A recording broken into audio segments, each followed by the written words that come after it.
여러분 안녕하십니까? 22대 국회가 여야의 강대강 대치 속에 지난달 30일 개원했습니다. 특히 국회 법제사법위원회와 운영위원회 위원장 자리를 놓고 여야가 팽팽하게 맞서고 있는 상황인데요. 잠시 후 이슈토론에서는 22대 국회의 쟁점과 전망에 대해서 짚어봅니다. 임진모의 시대와 노래에서는 장미의 계절을 맞아 장미에 담긴 다양한 의미와 노래들을 만나봅니다. 뉴스 큐레이터 시선, 잠시 후에 뵙겠습니다.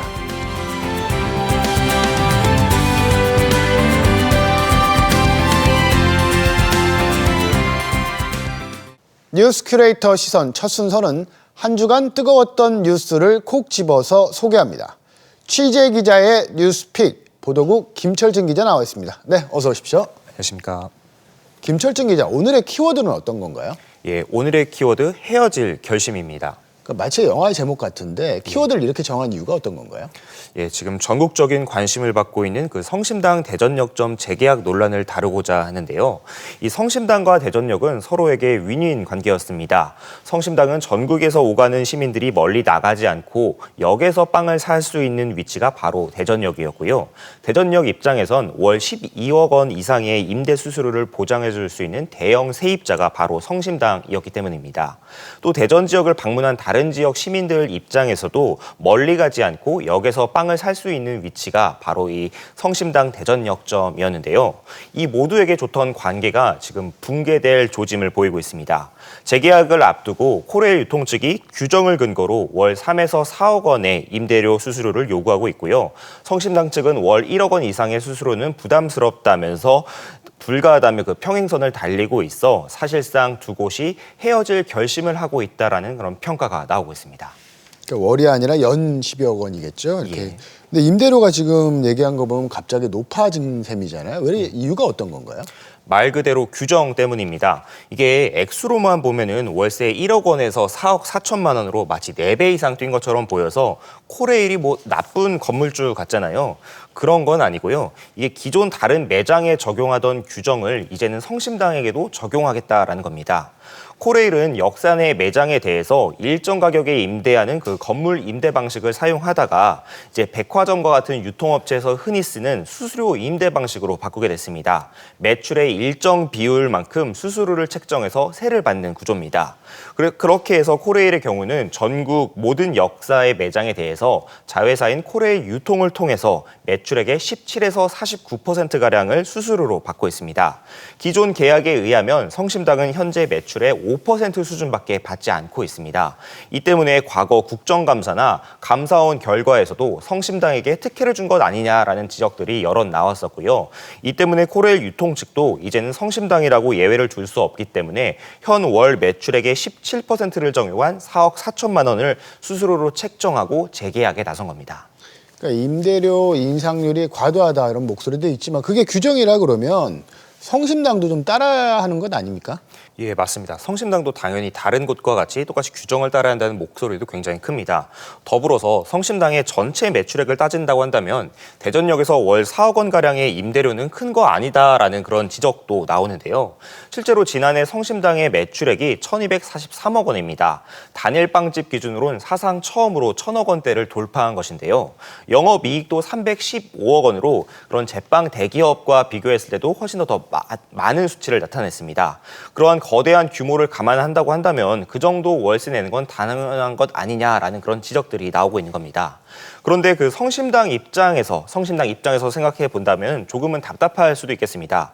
지금 성심당 대전역점이 입점해 있는 곳이 그 2층 공간인데 사실 여기가 무언가를 파는 매장으로선 좀 부적합하다라는 그런 판단들도 많이 나오고 있거든요. 실제로 어떤 매장에 자릿세, 임대료란 게 그 상권의 특성도 반영돼야 하는데 이곳이 워낙 외져 있다 보니까 단순히 성심당의 매출이 높다고 높은 수수료를 책정하는 건 조금 답답할 수 있다라는 그런 의견도 있습니다. 또 성심당의 인기 비결 중 하나가 저렴한 빵값입니다. 실제로 매출에서 원가가 차지하는 비율도 53%로 동종 업계에 비해서도 좀 높은 편입니다. 이미 매출의 절반가량을 가량을 그런 빵이나 직원 또 임대료에 쓰고 있는데 여기에 매출액의 17% 가량을 임대료로 내라고 하는 거는 그 조금 대전역에서 나가라고 하는 것과 같다라는 것이 성심당의 입장입니다. 그러니까 성심당이 대전역 외에도 여러 지점이 있잖아요. 근데 왜 대전역점만 문제가 되는 건가요? 예, 대전에 총 4개의 성심당 빵집이 있는데요. 본점이야 자체 건물이기 때문에 이런 임대료 문제가 발생하지 않고 다른 이제 세 군데 이제 백화점 1층에 위치한 곳과 컨벤션 센터에 있는 곳 그리고 대전역에 있는 곳이 있는데 성심당 측 설명에 의하면은 이제 코레일 유통이 요구하는 월세를 내게 되면은 백화점 1층에 위치한 지점보다도 더 비싸진다는 겁니다. 또 대전역처럼 공공기관 건물에 위치한 DCC점과 비교하면은 임대료 차이는 더 극적으로 벌어집니다. 현재 DCC점의 월 임대료는 1,500만 원 선으로 이제 대전역과 비교하게 되면은 약 25배까지 벌어지게 됩니다. 공공기관 건물, 즉 국유재산에서 임대를 하는 두 지점의 임대료 차이가 이렇게 벌어진 거는 임대료 산정 방식 때문인데요. 코레일의 경우는 앞서 설명드린 대로 이제 규정에 따라 매출액의 17에서 49%가량을 수수료로 받고 있는 반면 DCC점은 이제 그 공유재산법에 따라 입찰을 한 뒤 공시지가나 이제 건물의 감정평가에 따라서 매출액 따라 반영되기 때문에 이 매출액 부분이 반영되지 않는 겁니다. 그러니까 상황에 따라서 뭐 공유재산법을 하든지 예. 아니면 그 수수료 임대 방식을 택할 수 있다는 말씀이신 거잖아요. 예. 그러면 그 코레일의 임대료 갈등이 대전역에만 해당되는 건가요? 다른 지역은 없나요? 과거 부산역에서도 삼진어묵 사례가 이번과 비슷하다라는 그런 평가를 받고 있는데요. 부산역 2층 대합실에 그 장사가 잘 안 돼서 공실이 났던 적이 있습니다. 이곳 매장 자리에 삼진어묵이 들어가게 돼서 매출액에 엄청난 대박을 내게 되는데요. 지금은 흔하지만 고객이 직접 이런 바구니를 들고서 어묵을 담는 그런 베이커리 어묵 방식을 도입을 하면서 전국적인 큰 인기를 끌게 된 겁니다. 입점 당시에는 월 4천만 원 수준이던 이제 월세가 높아진 매출액 덕분에 이제 월 3억 가까이 이제 크게 높아지게 됐는데요. 삼진어묵은 이렇게 높아진 월세를 감당하지 못하고 결국 재입차를 포기하게 됩니다. 당시 책정된 이 임대료가 연 37억 원 가까이였다고 하는데 뭐 명동이나 뉴욕 맨하튼보다도 비싸다라는 그런 지적들이 나오기도 했었습니다.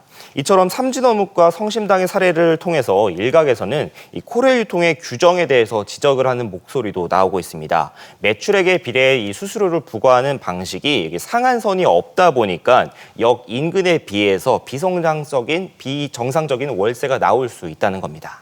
그러니까 어쨌든 코레일 입장에서 보면 뭐 감사원 지적이나 이런 게 있다는 얘기를 하는 것 같은데 공기업이니까 이제 다른 업체하고도 형평성을 고려해야 되는 상황이잖아요. 향후에 어떻게 전개될 거라고 보시나요? 네, 저희가 취재를 했었을 때 코레일 유통 측이 뭐 성심당을 목적으로 한 건 아닌데 이렇게 외부에서 임대료 상한에 대한 문제 지적이 이어진다고 한다면은 제도 개선에 대해서 검토해 볼 수 있다라고 밝히긴 했습니다. 하지만 성심당도 똑같이 규정을 따라야 한다는 목소리도 워낙에 크고 감사원 지적이나 국정감사에서도 비슷한 지적이 있었기 때문에 이 성심당에게 어떤 다른 기준을 적용하게 된다고 한다면은 코레일 유통 입장에서도 굉장히 당혹스러울 수밖에 없기 때문에 기존 입장을 고수할 수밖에 없는 지금 환경입니다. 여기에 성심당도 월 1억 원 이상은 더 이상 어렵다라는 입장을 완강하게 고수하고 있어서요. 두 곳이 사실상 결별할 수밖에 없는 것 아니냐라는 그런 이야기들이 많이 나오고 있습니다. 이런 가운데 대전시도 이 논란에 뛰어들어서요.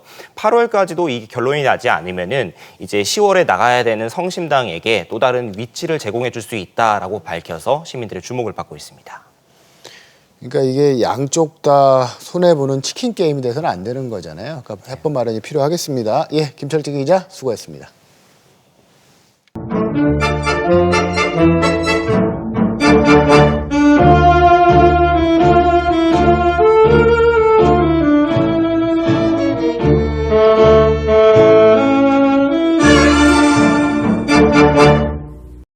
추억의 멜로디를 통해서 지난 시절로 돌아가보는 시간입니다.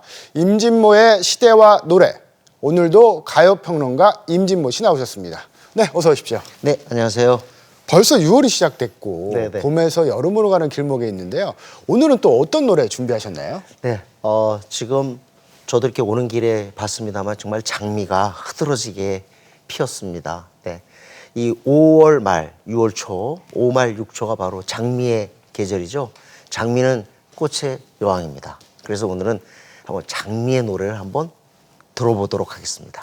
그러니까 듣기만 해도 설렐 것 같은데 이 세상에서 장미를 싫어하는 사람은 없잖아요. 그러니까 사랑 그렇습니다. 고백할 때도 쓰기도 하고 네. 또 감사의 표시로 사랑받아온 장미인데 네네. 노래도 참 많이 불렀던 것 같아요. 그럼요. 4월과 5월의 장미, 또 사랑과 평화의 장미, 또 그리고 민혜경의 그대 모습은 장미.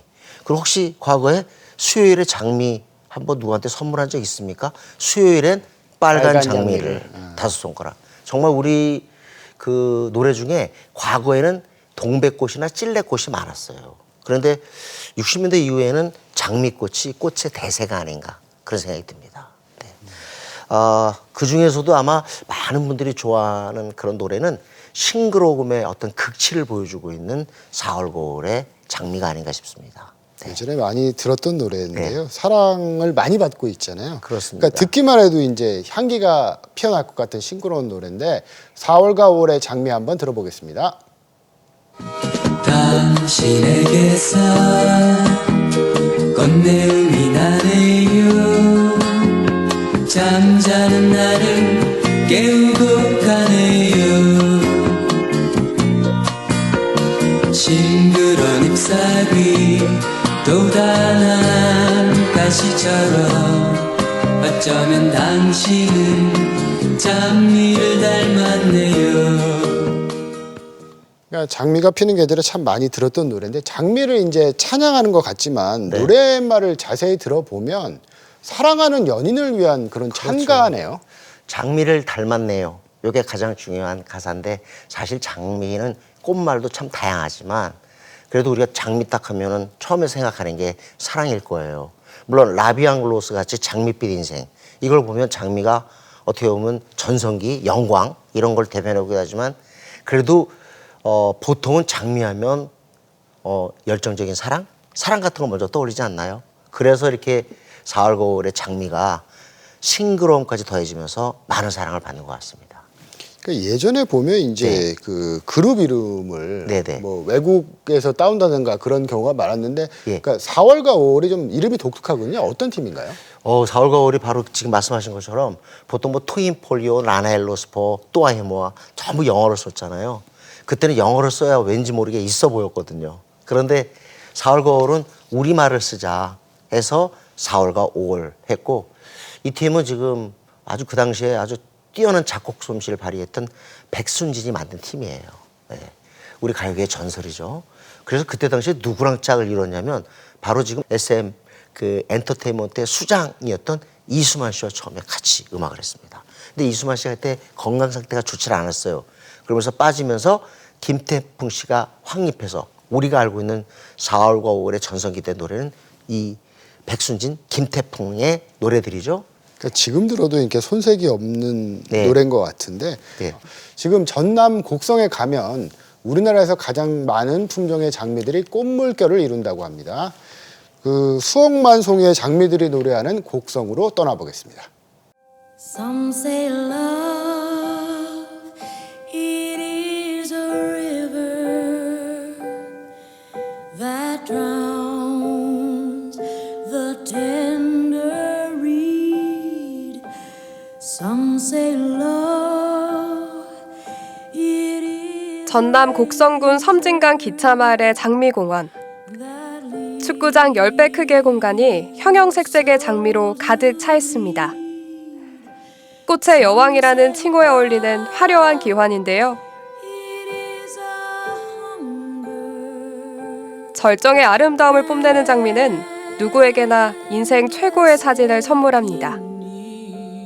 예전에 그 유럽의 장미는 그 봄에 한철 피고 5월에 한 번 피는 그런 장미였었는데 이제 지금은 보면 사계 장미라고 해서 연중 환경 조건만 맞으면 연중 계속 피어나는 그런 사계 장미로 거의 다 변화가 돼 있는 그런 상황이에요.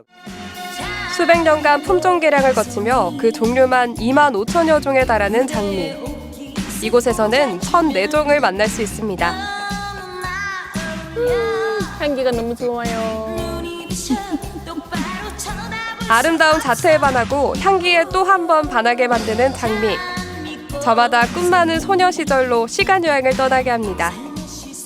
저는 장미 백송이를 받아본 적이 있어요. 결혼하고 생각지도 않았는데 직장에 백송이가 온 거예요. 그래서 장미 생각하면 그 생각부터 먼저 나요. 그 장미를 보니까 결혼할 때 제가 이제 친구한테 부케를 던져주잖아요. 근데 하얀색이었는데 그 순수함이 그 생각이 나면서 이 장미들을 보면서 마음이 소녀가 되는 기분? 장미하면 노래가 생각나잖아요. 노래 한 곡 하고 가야죠. 네. 당신에게선 꽃내음이 나네요. 잠자는 나를 깨우고 가네요. 싱그런 잎사귀 도단한 가시처럼 당신의 모습이 장미꽃 같아요.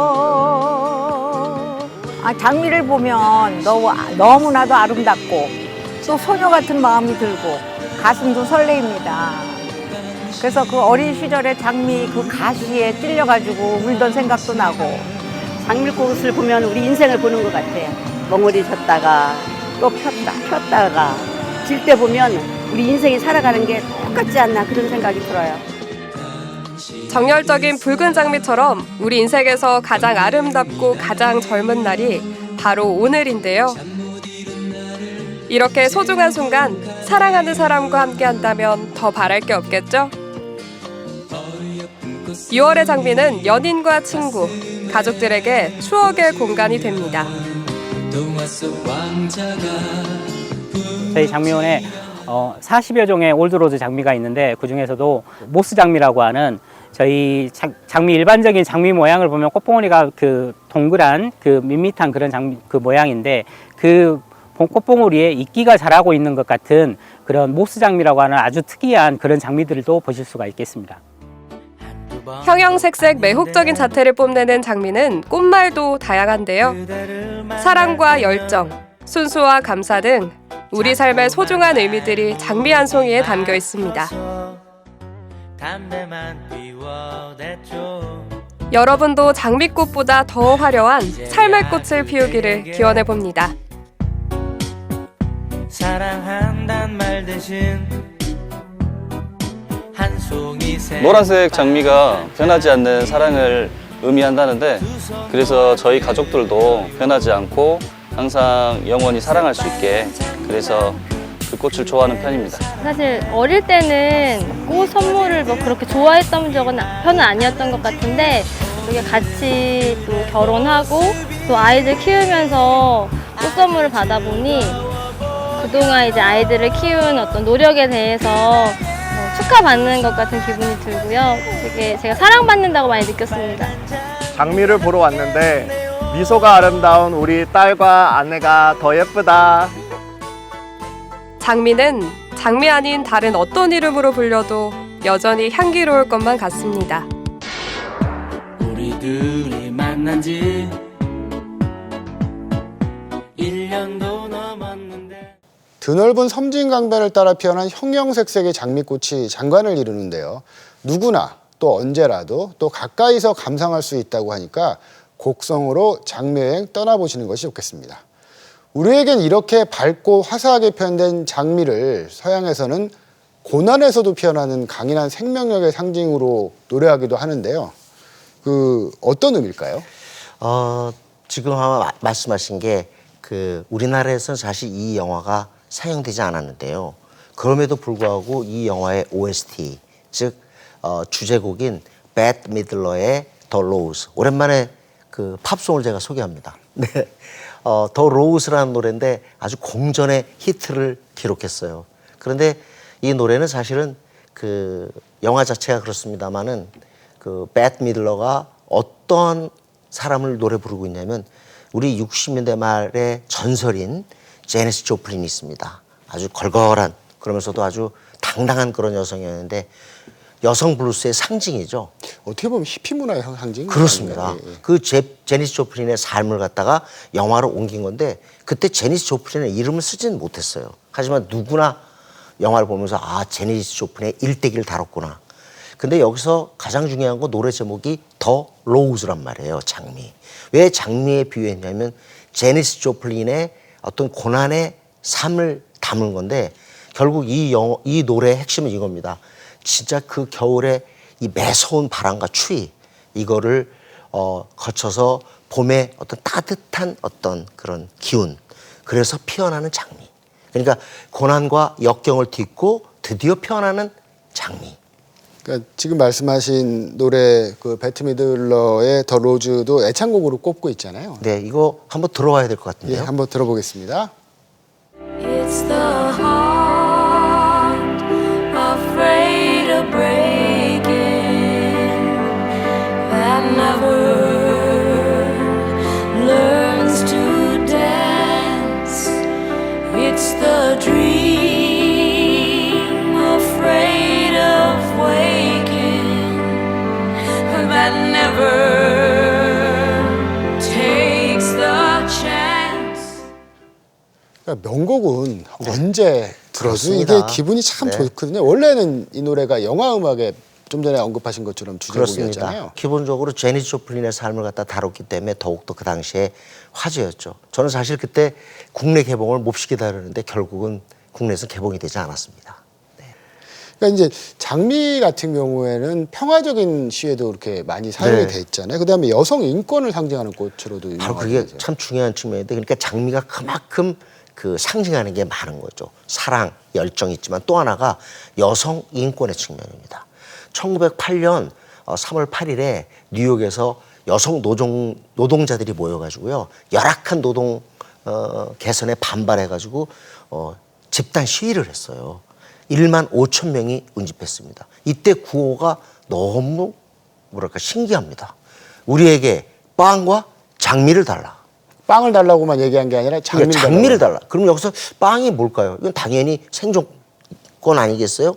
그럼 여기 장미가 바로 뭐냐면 여성의 인권. 우리도 뭔가 참여하게 해달라.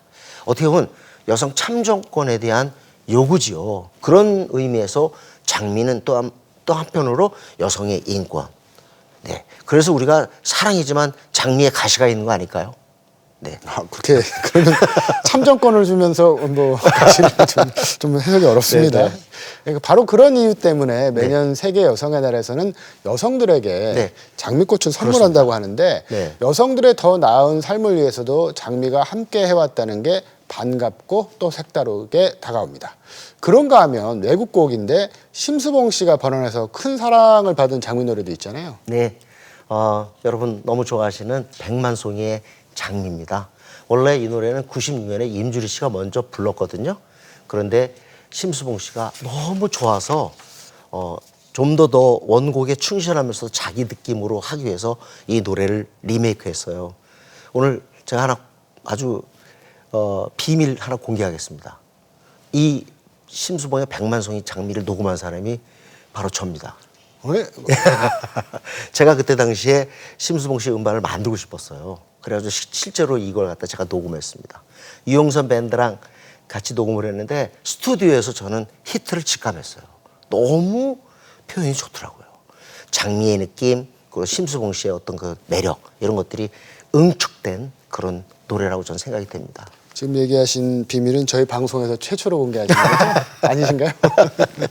그러니까 이게 계속 반복되면서도 애절한 느낌도 있고 굉장히 좋은 노래 같아요. 그렇습니다. 그리고 백만송이 장미라는 타이틀 자체가 우리에게 너무나 풍요로움을 주는데 사실 아시다시피 이 노래는 러시아 민요입니다. 러시아 민요인데 이걸 갖다가 번안해서 우리에게 백만송이 장미로 이렇게 알려지게 된 거죠. 록 밴드도 장미를 좀 뭐 즐겨 불렀더라고요. 락 밴드들도 외국도 우리나라도 이렇게 장미 노래 많이 부르는데 그래도 비교적 최근 거로는 네미시스라는 이름의 인디 밴드가 있어요. 인디 밴드가 1집에 베르사유의 장미라는 곡을 불렀어요. 그러니까 어떤 노래인지 좀 설명 부탁드립니다. 당연히 뭐 인디 밴드니까 막 그 락킹한 그런 연주가 질주하는 그런 아주 화려한 리듬의 곡인데 멜로디는 굉장히 좋아요.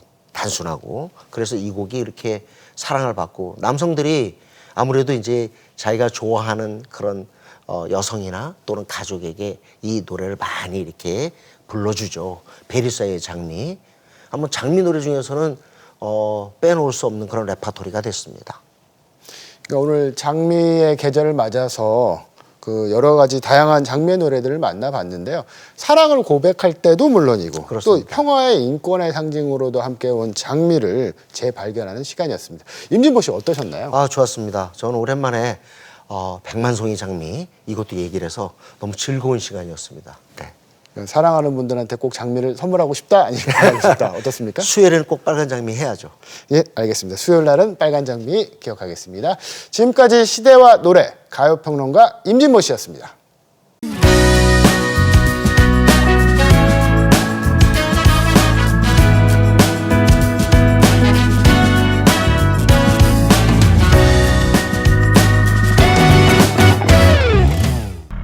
복잡한 세상 속 넘치는 뉴스, 한 주간의 이슈들을 말끔하게 교통 정리해드리는 시간입니다. 이번 주 뉴스 신호등 지금 출발해보겠습니다. 자, 오늘은 어떤 뉴스들이 신호에 걸렸을까요? 먼저 빨간불은 군대입니다. 훈련 도중 수류탄 폭발 사고로 훈련병이 사망한 지 일주일도 안 돼 또 다른 훈련병이 목숨을 잃었는데요. 지난달 23일 강원도 인제의 한 부대 신병교육대에서 육군 훈련병이 이른바 얼차려로 불리는 군기 훈련을 받다 쓰러졌습니다. 훈련병은 곧바로 민간병원으로 옮겨졌지만 이틀 뒤에 결국 숨졌는데요. 군 관계자 등에 따르면 훈련병은 완전 군장을 한 상태로 연병장을 돌며 구보를 했고 팔굽혀펴기까지 한 것으로 알려졌습니다. 결국 신병교육대에서 훈련 규정을 지키지 않은 정황이 드러나며 군인권센터는 철저한 수사를 촉구했는데요. 누리꾼들도 분노의 레드카드를 뽑아들었습니다. 1960년대도 아니고 2024년에 이런 일이 일어나다니 이 정도면 고문이나 마찬가지 아닌가? 빨리 처벌해라 같은 반응을 보였습니다.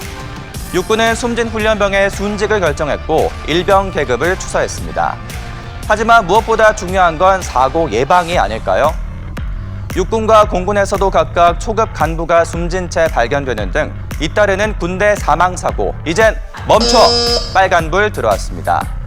더욱 철저한 대책 마련에 기대하면서 두 번째 신호등 살펴볼까요? 노란불엔 사퇴가 걸렸습니다. 대전을 연고로 하는 프로야구 구단 한화이글스와 프로축구구단 대전 하나시티즌이 약속이라도 한 듯 성적 부진에서 헤어나오지 못하며 순환을 겪고 있는데요. 결국 지난달 27일 한화이글스의 성적 부진을 이유로 최원호 감독이 자진 사퇴했습니다.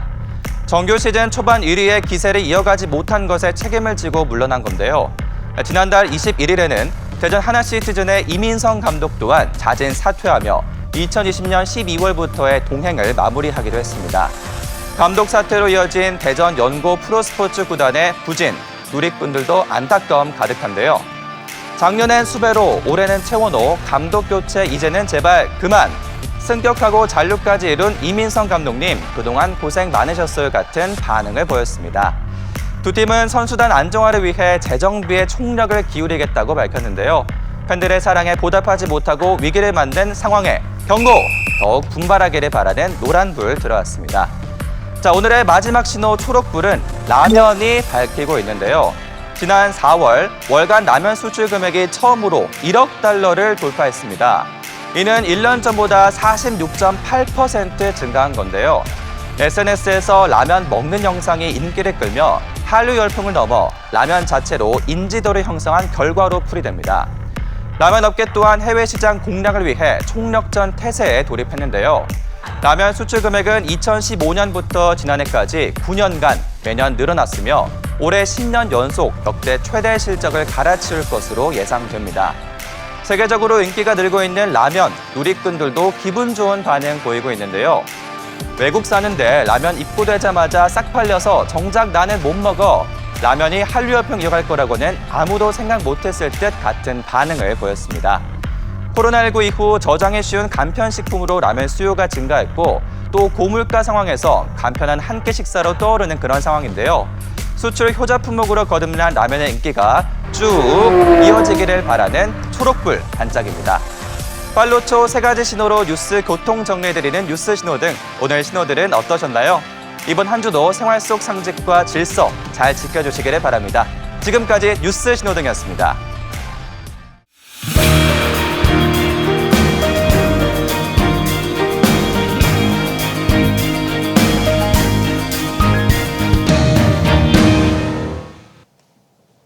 지난달 30일 제22대 국회가 개원을 했습니다. 새 출발에는 기대가 따르기 마련이지만 우려와 불안한 마음도 있는데요.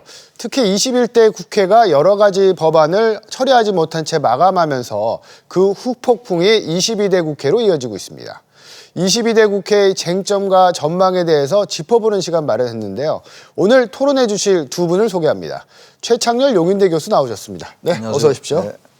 권호철 중부대 교수 나오셨습니다. 네, 반갑습니다. 안녕하세요. 21대 국회 마지막까지 여야가 팽팽한 줄다리기를 하던 해병대 특검법이 지난달 28일 국회 본회의에서 재표결을 했지만 결국에는 폐기가 됐습니다. 재석 의원 294명 가운데 찬성 179명, 반대 111명, 무효 4명으로 부결이 됐는데요.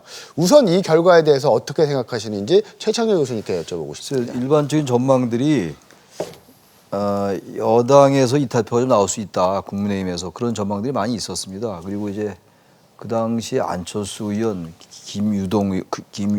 유이동 의원이라든지 그리고 김근식 의원 나중에 이제 그 말을 했습니다만 이런 몇 명 의원들이 찬성하겠다. 그리고 마지막에 종로구가 이제 지역구인 최재형 의원이 또 이 특검법에 대해서 재표결할 때 찬성하겠다 이런 이제 입장을 밝혀서 상당히 영향을 줄 것이다. 그래서 이탈표가 17표나 18표 정도 나오면 이게 이제 가결된다라는 그 분석이었는데 의외로 그렇지 않았어요. 그렇지 않고 부결됐고 전반적인 표로 볼 때 오히려 야권에서 좀 표가 좀 이탈할 수도 있었겠다라는 생각이 들거든요. 무기명이니까 우리가 알 수는 없습니다만 그런 생각이 들고 아마 그 최상병 특검에 대해서 과하게 이제 밀어붙이는 것 같으니까 야당 내 의원들도 뭐 극히 일부겠습니다만 약간의 동요가 있었다고 보고 여당 내에서 아무리 낙천 의원들이 있었다 하더라도 이건 21대 때 얘기니까 지금 22대 아닙니까? 이제 며칠 차입니다만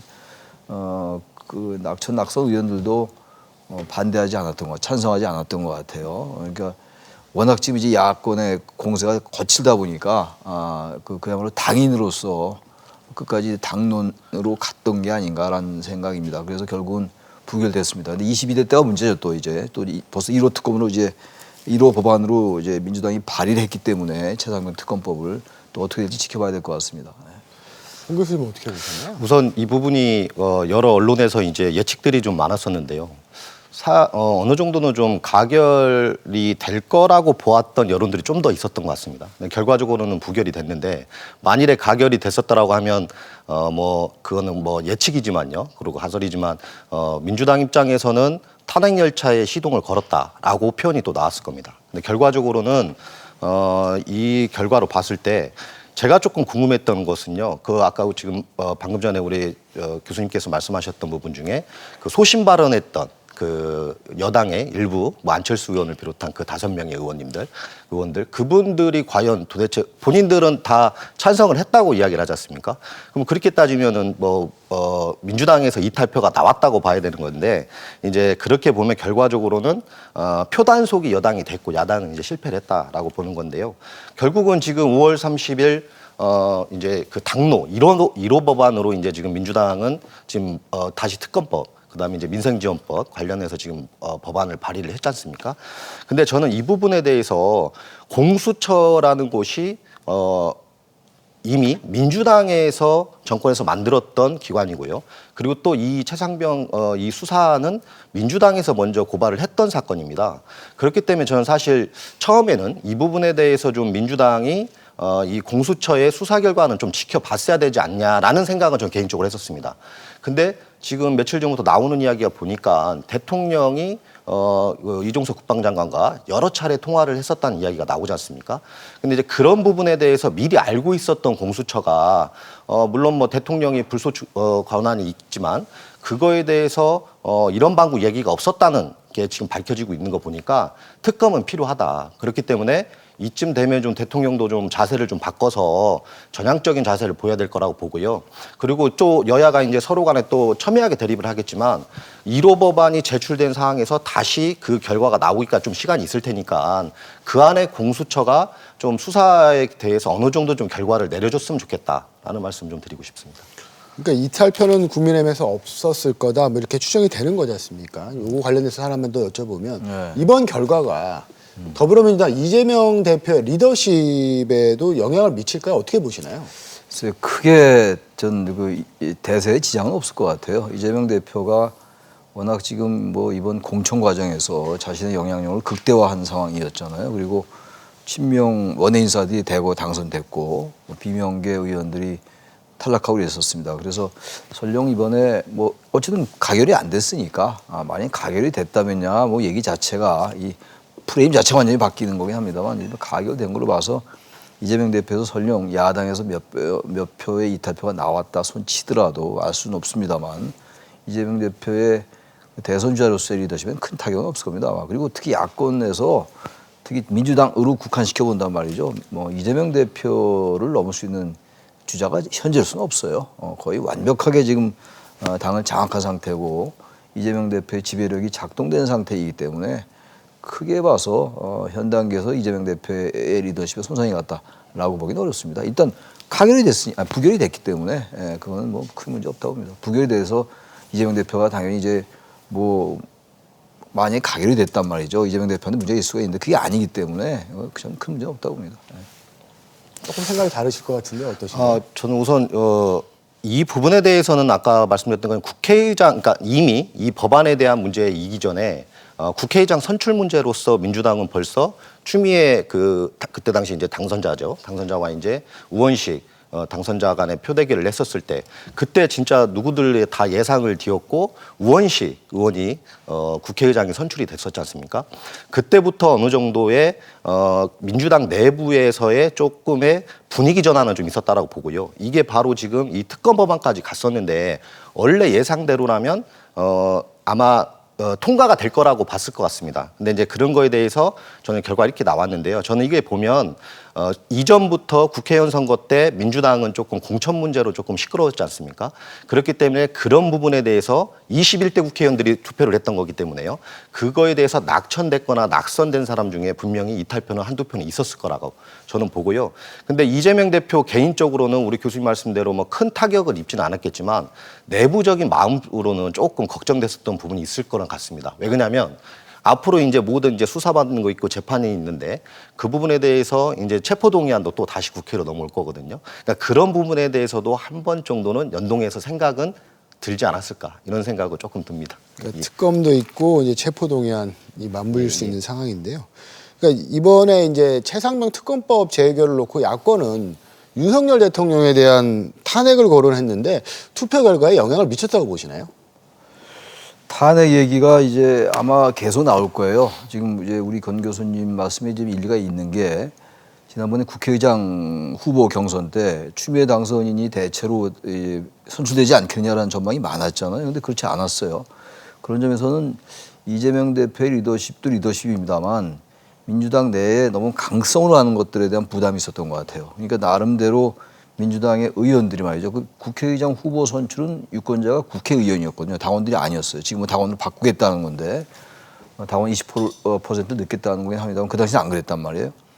근데 그 나름대로 국회의원들이 전략적 판단을 한 게 아니냐 민주당에. 전 그래서 민주당이 국민의힘보다 역시 저력이 있다라고 봤던 거예요 그 당시에. 근데 아무튼간에 지금 이재명 대표 리더십이 설령 이 부분이 부결이 됐다 하더라도 크게 큰 틀에서 제가 타격은 별로 받지 않았을 거라고 이제 말씀드렸고, 근데 탄핵 얘기가 자꾸만 나오는 게 일단 윤 대통령의 이 도대체 이 지금 리더십이 오히려 전 흔들릴 수 있다고 좀 보는 거는 게 지난 주말에 말이죠. 주말에 한국갤럽의 제가 수치 말씀 안 드리겠습니다만 한국갤럽의 여론조사를 보니까 윤 대통령에 대한 국정수행 평가가 취임 후 최저였어요.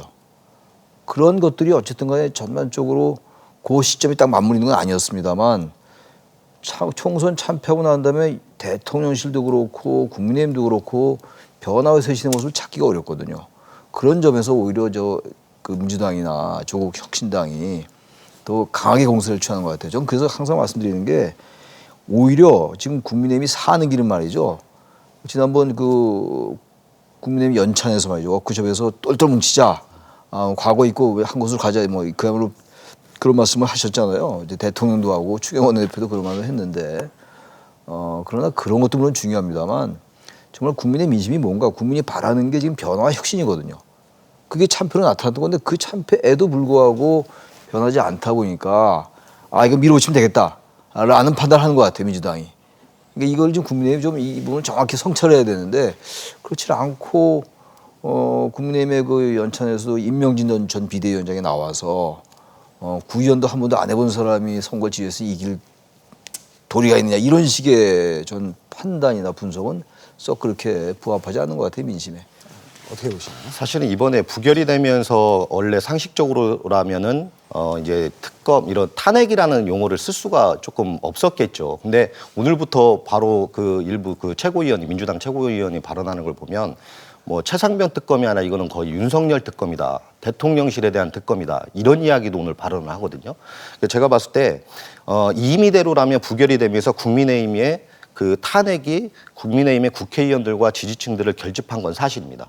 근데 이런 이야기를 그래도 꺼내는 거 보면 대통령에 대한 현 지지도, 그러니까 수행평가에 대한 부정, 지지율이 굉장히 높거든요. 그러니까 그런 걸 보고 믿고 강성으로 더 민주당이 더 밀어붙이는 것 같다라고 저는 보고 있고요. 근데 이 탄핵에 대해서 이야기를 자꾸 나오는 게 이제 그런 국방부에 대해서 대통령이 이첩을 보류를 진짜 했느냐 안 했느냐 이런 부분에 대해서 지금 이야기를 하는 것 같은데 그랬다고 설사한다 하더라도 그거에 대해서 국군 통수권자가 충분히 할 수 있는 역할이 있다. 라기 때문에 해석들이 분분하거든요. 그래서 이 탄핵이라는 이야기가 원래 조금 좀 너무 좀 이른 것 같긴 한데 그래도 밀어붙이는 게 거기에 있다라고 보여집니다. 그러니까 섣부른 카드다 이렇게 보시는군요. 사실은 그렇죠. 예. 근데 이렇게 강하게 밀어붙일 수 있다는 것은 바로 민주당은 이제 국민들의 여론을 보고 가는 거고, 근데 대통령도 이런 여론을 좀 아까 그래서 그런 걸 반영을 해서 좀 자세를 좀 바꿔야 될 필요는 있다라고 제가 말씀드린 겁니다. 좀 전에 이제 두 분께서 말씀을 하셨는데요. 이제 원구성 얘기를 좀 여쭤보겠습니다. 그러니까 22대 국회 원구성 놓고도 지금 난항을 겪고 있거든요. 특히나 이제 법사위원장 자리를 놓고 또 운영위원장 자리를 놓고 극한 대립으로 치닫고 있는데 이게 법사위원장하고 운영위원장이 얼마만큼 중요한 자리길래 이렇게 싸우는 걸까요? 근데 운영위원회는 이제 대통령실, 과거의 청와대를 감사하는 기관이잖아요. 그러니까 이건 당연히 지금 여당으로서는 놓칠 수가 없는 자리죠. 그러니까 운영위원장이 또 원내대표이기도 하고 그런데 이걸 지금 야당이 지금 법사위원장은 더 하죠. 법사위원장은 뭐 다들 아시다시피 이제 체계에 대한 작구심사라고 하는데 어제 마지막에 법사위원회를 통과하지 않으면 본회의 상정이 안 되는 이제 이른바 게이트키퍼 역할을 한다는 거 아니에요? 법사위원회가. 그래서 이제 법사위원회의 권한을 좀 낮추자. 이게 무슨 사실상 그 모든 상임위 위에 상임위의 상임이라는 존재하는 거죠. 이런 상임위의 상임이다라는 이제 비판이 많이 있었어요. 그런데도 불구하고 바뀌지 않았습니다 지금. 그리고 어쨌든 그래서 법사위원회가 현실적으로 굉장히 강한 이제 권한을 갖고 있는 그런 위원회인데, 그러니까 여야가 다 이제 이 부분을 이제 가지고 가겠다는 건데 야당이 하는 게 원래 관례였어요. 물론 근데 21대 때도 처음에 이제 그때 이겼던 민주당이 그땐 여당이었죠. 여당이 했습니다 그때도. 그렇게 했는데 아무튼 지금 171석인가 그렇잖아요 민주당이 이번에 의석이. 그리고 야당 전체 합하면 야권 연합이 거의 192석 이렇게 되는 거고 국민의힘이 108석인데 이거 법사위원장, 운영위원장을 다 가져가게 된다면 이제 너무 이쪽으로 치우칠 것 같긴 해요. 민주당에게 말이죠. 그러나 지금 민주당의 방침은 무조건 다 가져가겠다는 거예요. 그러니까 민주당의 지금 이 현재의 여러 가지 기류는 좀 중도층 유권자에게 비판을 받더라도 그것을 감수하고서라도 강하게 밀어붙이겠다는 것 같아요, 전략이. 그럼 이제 탄핵도 가능할 것 같고 국회를 완전히 이제 민주당의 지배하에서 가져가면은 차기 대선도 유리할 수 있다. 왜냐면 이번에 총선에서 이제 그 자신감을 얻었겠죠. 근데 이게 뭐 나중에 어떻게 될지 모르겠으나, 근데 아무튼 지금 현재는 이 민주당의 이런 방침인데 국민의힘도 이걸 양보할 수 없다는 거거든요. 그렇게 된다면 결국은 국회법대로 할 수밖에 없어요. 국회법대로 하게 되면은 이제 표결에 들어가야 되는 건데 표결에 들어가면 당연히 민주당이 이길 수밖에 없는 구조라서 이게 어쨌든 그래도 아무리 의석이 민주당 야권에 많다 하더라도 의석이 압도적으로 많아도 말이죠. 이건 관례라는 게 있기 때문에 이건 무조건 이제 미국처럼 승자 독식으로 전부 18개, 18개 상임위를 다 가져간다. 그건 아마 이루어지기 어려울 겁니다. 아마 민주당도 그런 것들은 고려할 거예요. 이게 원칙이 좀 이렇게 여야 일단 입장이 좀 바뀌긴 하더라고요. 저 개인적으로 국회를 출입해 보면 권 교수님 좀 어떻게 보시나요? 우선은 이 부분에 대해서 이제 운영위원장 부분은 교수님께 말씀하셨던 것처럼 사실 여당의 여당에서 맡는 게 좀 관례입니다. 왜 그러냐면 운영위원회라는 곳은 대통령실과 이제 그런 경호처라든지 여러 곳을 상임위를 맡고 있지 않습니까? 근데 법사위원장만큼도 원래는 제2당이 맡았습니다. 왜 그러냐면 1당이 국회의장을 가져가니까요. 그러니까 거기에 이제 어느 정도 견제할 수 있는 기능이 있기 때문에 법사위원장은 지금 민주당 입장에서도 절대 놓치지 않을 것 같은데, 원래대로라면 운영위원장 정도는 이제 여당인 이제 국민의힘이 좀 가져가고 법사위원장 부분이 좀 쟁점이 될 텐데요. 그 부분도 체기자구 심사권 문제 때문에 그거는 또 어느 정도 그래서 매일 다람쥐 쳇바퀴 돌아가듯이 이 시점이 되면은 뭐 누가 갔네 이런 걸들 없애자 이런 얘기가 나오는 거지 않습니까? 근데 조금 이 부분이 좀 지켜봐야 될 일인 거는 같습니다. 근데 이제 결국에는 우려되는 게 뭐냐면 원구성이 이제 21대 같은 경우에 후반기 원구성이 53일 만에 지각 출범을 했었거든요. 그렇죠. 이번에도 똑같은 상황이 벌어지지 않을까 이런 우려들이 있거든요. 어떻게 보시나요? 그렇게 하면 안 될 것 같아요. 지금 방금 말씀처럼 이게 개원하면서 임기 시작하면서 항상 이 원구성 협상 가지고 여야가 신경전을 꽤 오랜 기간 갔거든요. 이런 것들은 이런 부분들은 유권자들 우리 국민들이 보기에는 별로 민생과 관련 있는 게 아니거든요. 근데 이걸 그냥 법사위원회, 운영위원회 그리고 이른바 알짜배기 상임위원회는 어느 당이 갖고 간다고 가지고 국회의원들이 이거 밥그릇 싸움 같은 거예요. 어떻게 보면 말이죠. 그러니까 이 부분을 국회법에 나와 있는 대로 하든가 관례를 그냥 아예 없애버리고 관행을 없애버리고 국회법에 나온 대로 아예 표결을 처음부터 하든가 말이죠. 아니면 국회법을 개정해서 어느 위원회는 여당이 갖는다. 어느 위원회는 야당이 갖는다. 아예 국회법에 명시하는 게 나을 것 같아요. 이 국민들이 보기 대단히 불쌍한 모습입니다. 이 국회 개원할 때마다 4년마다 일어나는 일이거든. 게다가 또 2년 있으면 또 바뀌어요. 이 2년마다 일어나는 일인데 사실상 이게 도대체 국민들에게 무슨 의미가 있어요? 그래서 차라리 이런 국회에 대한 개혁이라는 얘기는 안 하고 그저 여야가 자신들의 이익이 되는 거, 특히 최근에 뭐 여기 지금 주제는 아닙니다만 지구당 부활 가지고 또 얘기들을 하고 있고 말이죠. 지구당 부활은 여야가 또 이해가 일치하는 것 같아요. 국회 개혁은 나도 다 엉뚱한 얘기도 하고 있는 겁니다, 지금. 다른 질문을 좀 드리고 싶은데, 그러니까 이어지는 질문입니다. 그러니까 지금 좀 말씀하신 것처럼 정계에만 좀 몰두하는 지적이 있는데 21대 국회 마지막까지 이제 민생 법안은 줄줄이 폐기가 됐고 고물가 이제 고금리, 뭐 고환율로 이제 복합적인 위기에 경제와 민생이 처해져 있지 않습니까? 이 22대 국회에서는 그러니까 민생 관련 법안이 처리될 가능성이 있다고 보시나요? 어떻게 보시나요? 지금 이재명 대표의 반응과 발언을 봐서는 굉장히 국회법을 준수하면서 강한 개혁 입법과 이런 그 민생 법안에 대해서 드라이브를 걸 거는 같습니다. 근데 21대 때 보니까요, 2만 6천 건 가량의 좀 법안 발의가 됐었는데 결과적으로는 한 30% 정도뿐이 통과가 안 됐고요. 그 다음에 가장 중요한 건 여야가 합의를 해서 이루었던 법안은 딱 하나입니다. 그게 이태원 관련된 참사에 관한 법이거든요. 그래서 그런 문제는 지금 계속 돌아가는 문제인데 우선은 민주당도 지금 강한 그 의석을 국민들이 줬기 때문에 일을 정확히 해야 된다는 거에 대한 부담감이 좀 클 거예요. 그렇기 때문에 그 부분에 대해서는 21대보다는 22대에서 좀 일은 좀 많이 할 것 같은데 이거를 한번 좀 만들었으면 좋겠어요. 정말로 아까 뭐 상임 이야기도 좀 잠깐 했었었는데요. 국회의원들도 정말로 무노동 무임금의 원칙을 좀 적용을 해야죠. 그런 것도 좀 정확하게 좀 하면서 이야기를 좀 나눴으면 아무래도 본인들에게 직접적인 영향이 가야 됩니다. 그러면 더 열심히 하지 않을까 싶습니다. 동의하시나요? 맞아요. 저기 일단 그 국회 개혁이란 말이 언제부턴가 이렇게 사라졌어요. 어쨌든 그래도 국회에서 여당, 야당이 나중에 안 될 때는 안 되더라도 그래도 뭐 정치개혁, 국회 개혁 이런 얘기를 많이 했었는데 지난 총선 때 아예 그 자체를 감춰졌어요. 이게 완전히 이제는 국회의원들 자체가 민생이라든지 정말 국민들이 원하는 정치개혁에 대해서 관심이 없어진 겁니다. 그게 전 큰 이유가 여러 가지 있겠습니다만 지금 양쪽 정당의 여야의 사고 리스크가 존재해요. 이재명 대표에게는 지금 여러 가지 재판 중이고 여러 가지 사건 혐의들이 재판 중이고 조국 대표는 또 2심에서 실형받았습니다. 그 이제 최상병 특검이 앞으로 어떻게 될지 모르겠습니다만 아무튼 현재 윤석열 대통령이 이 최상병 특검에 대해서 외압을 행사했느냐 안 했느냐가 지금 이 사건의 쟁점이 되어 있는 상황이란 말이죠. 그러니까 지금 여당, 야당 그리고 대한민국 이 정치를 이제 그 강한 규정력을 가지고 있는 지배력을 가지고 있는 이 요인들이 전부 사법적 리스크에 관련돼 있다고 볼 수 있는 겁니다. 아마 그런 점이 점점 22대 국회를 더 생존 게임으로 몰고 갈 가능성이 크다. 그렇다면 결국은 민생 관련 법안은 자꾸 뒷전을 밀 수밖에 없지 않느냐. 그렇게 전망하는 겁니다. 네. 시작부터 좀 암울할 것 같아요. 제가 볼 때는. 네. 그러니까 마지막으로 22대 국회에 바라는 점이 있다면 좀 간략하게 부탁드립니다. 예, 여당은 대통령을 바라보고 정치하는 게 아니라 좀 국민을 바라보는 좀 정치를 좀 했으면 좋겠고요. 또 야당도 마찬가지인 게 지금 다수당인데 그거에 대해서 너무 공격과 감정의 정치가 아니라 좀 여당이 좀 잘하는 것은 좀 잘한다고 좀 칭찬해주고 같이 좀 그런 마음의 협치가 좀 됐으면 좋겠습니다. 우선 여권은 여당이 대통령으로부터 좀 자유로워져야 될 것 같아요. 지난번 지난 주말에 그 여당 연찬회 때 이제 대통령이 방문을 했는데 천안에서 말이죠. 그때 나오는 메시지를 보니까 아까 잠깐 언급했습니다만 하나로 가자, 똘똘 뭉치자 뭐 이렇게 얘기한단 말이에요. 지금 수직적 당정관계가 바뀌어야 된다라는 게 대체적인 주문인데 여권에 대한. 근데 지금 여권은 거기에 지금 대응하지 못하고 있어요. 그래서 여당이 변화해야 되는 거는 비록 의석이 적더라도 말이죠. 국민들의 지지를 받으면 위기를 극복할 수 있다고요. 근데 지금 같은 행태로 가면 안 될 것 같고 그리고 야당의 여러 가지 의견에 대해서 특검 같은 경우도요. 공수처 수사를 지켜보자는 얘기만 백날 되뇌봐야 아무런 의미가 없어요. 의석을 여기 민주당이 많이 갖고 있으니까.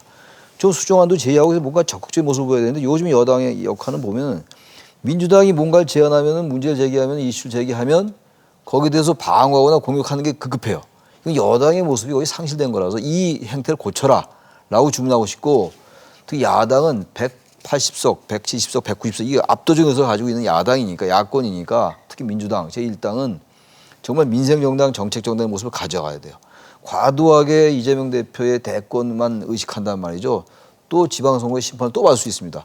최근에 이 지금 민주당 내에서 당원 개정 움직임 이런 것들은 그 누가 봐도 이재명 대표의 그 대선 가도에 걸림돌 치우는 거로밖에 안 보여요. 물론 현실적으로 지금 민주당이 압도적인 주자는 이재명 대표 맞아요. 맞습니다만 개정을 하려면 당원 개정하려면 그냥 떳떳하고 당당하게 국민들한테 얘기하든가 이렇게 가야지 아무튼 너무 지나치게 이재명 대표를 위한 야당처럼 보이지 않게 하는 것 그런 부분을 제가 야당한테 주문하고 싶습니다. 네, 두 분 말씀은 여기까지 듣겠습니다. 지금까지 최창렬 용인대 교수, 권호철 중부대 교수와 함께했습니다. 네, 두 분 고맙습니다. 네, 감사합니다. 얼마 전 문을 연 22대 국회 역시 여야 간 정쟁을 피할 수 없을 거란 전망이 지배적입니다. 상대방에게 책임을 떠넘기기 전에 접점을 모색하고 타협할 수는 없는 건지 정치권이 꼭 되돌아보면 좋겠습니다. 뉴스 큐레이터 시선, 오늘 순서는 여기까지입니다. 함께해 주신 여러분 고맙습니다.